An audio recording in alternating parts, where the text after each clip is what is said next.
What's cracking, guys? It's your boy Bruce here, your host of Metric Scout Fantasy Football. Got another rant style show for you today. I'm answering a question of one of the subscribers.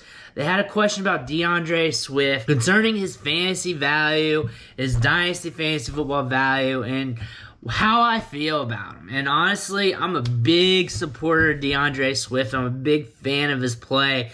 I've been a fan of him for years. Over at DynastyLeagueFootball.com, doing the Devy rankings, he was always one of my top guys, sometimes 101, 102, but he's been up there for years. I was high on him during the draft process last year.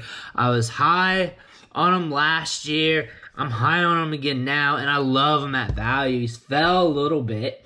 During the offseason, and in redraft, we're getting him at a good value. Third round pick in tough leagues, but I've seen accounts on Twitter in home leagues where he's falling like 5th, 6th round. He's just free falling. And that's a steal for a running back like this. You're talking about a guy with RB1 potential. He's going to have at least some big splash weeks. And as your third running back, second running back, if you're getting some high-end receivers, that's just a good deal to get. You got to think, as a rookie, he caught 46 balls last year, 357 yards, 2 touchdowns. He also rushed for 521 yards and had 8 touchdowns on the year. That's within 13 games, not a full season. Had some injuries mixed in there. Played well. This guy is hyper athletic. He's got speed to burn, catches the ball out of the backfield, and is everything you want out of a fantasy back. Also, at the collegiate level, at Georgia, even playing with some good backs, he was getting sprinkled in there, looked the part off the rip at college, and maintained that throughout his collegiate career. Was not overused, and now he's in an offense. This year, there's no competition in the passing game. You're looking Tyrell Williams, TJ Hawkinson, and a lot of scrub receivers. They're going to be using him in the receiving game as much as possible. When he's on the field, if he's on the field on third down, they're throwing it, he's going to be running routes. He's probably going to be one of the better passing assets in that offense, and that's going to equate for a lot of targets. I think he's going to easily get 80 targets this year. I think he's going to push for 100. Just his volume in the passing game alone is going to make him valuable. Also, he hasn't been healthy this year, this offseason. He's had some injuries that helped decrease his value a little bit. However, like that's just part of football. It's part of running backs. They're going to get hurt. They all do. I'm not concerned about that. Right now, in DLF's rankings, I'm part of the ranking system there as well. He's going as RB7, and we're doing our mock drafts here for September. I'm going to tell you he's probably a late first, early second round pick. I'm pretty sure he's going to be a first rounder once we get the average draft position added up together. And Swift is a value.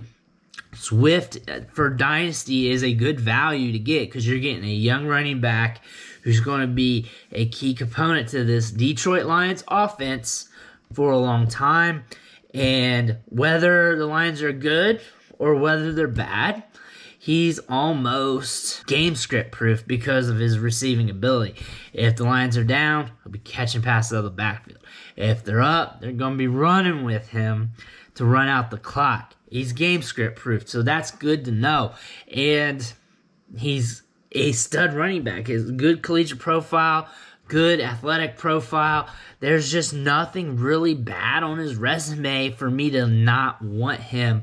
The only thing that can stray people away, and I think it's kind of a sucker move, is just he's on a bad team. He's on a team that's rebuilding, and that's understandable. He's not on a team that's going to be able to sustain drives, get him in the end zone often, but he's on a team that has to use him. That has to use them to be able to survive. That they have to. They don't have anything else. They can use Jamal Williams if they want in the run game. They're going to. You're going to see Jamal Williams used. If you got drafts still to go, I know we only got a few hours left. Pick him up with a late round pick because he is going to get used. Deandre Swift, though, he's in position to get a lot of touches, and he's going to be in position to get targets. Those are prime touches because targets are worth more than rushing attempts. And I see him easily getting 80 targets this year, and there's no reason why he shouldn't other than injury. If he's on the field, he's getting used in the passing game. And if he's getting used in the passing game, he's one play away from breaking a long gain. I'm sure he's going to have his splash weeks.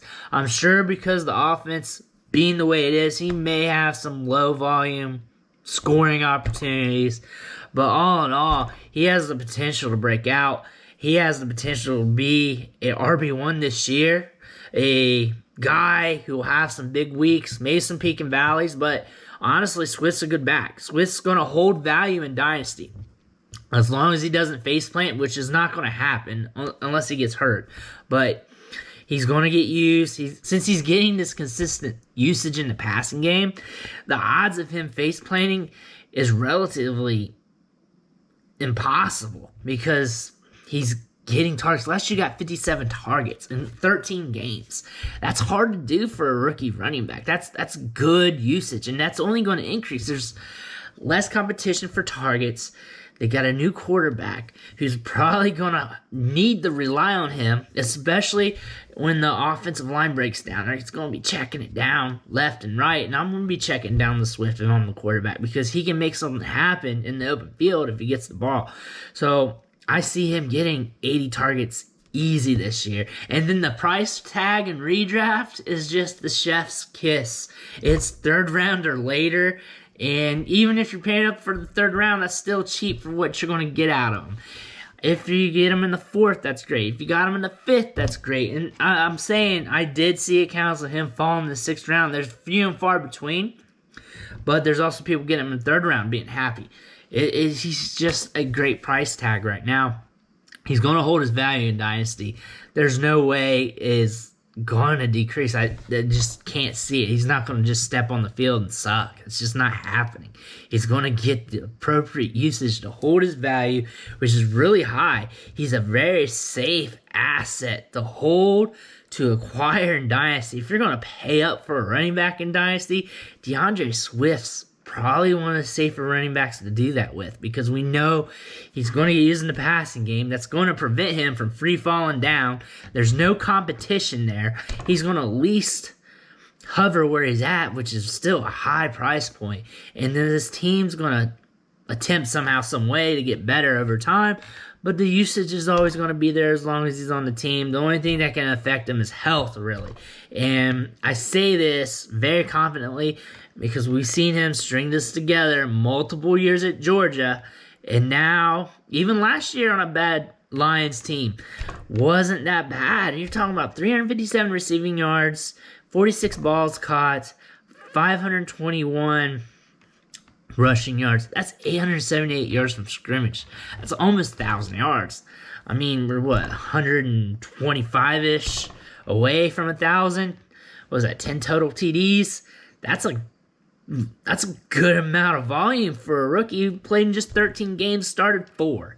So Deandre Swift's got a lot of upside. He can be an RB1. He probably will be an RB1 sometime during his career. Probably this year. At least he's going to get the usage to be stable. He's going to give you the ROI. And Dynasty is going to hold his value. I like him a lot. Trade for him if you want. Hold him for sure in Dynasty.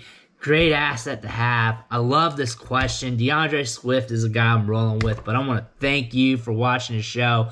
Sticking with me. Make sure you hit that subscribe button on the way out. Every subscription matters. It fuels me to keep pumping out this content. It fuels me to do these film breakdowns, these player rants that I started doing as a new thing, really, because they're just quick hitter videos for me. I can just dump knowledge on you real quick. You get it. I dump it off on you. It's great content. And then I also do high school highlight films as well, just to get you up to date on some Devy prospects, going a little deeper on that. But if you guys have any recommendations on players you want me to hit on, drop it in the comments. I'll accommodate you. But until then, I'll catch you next time.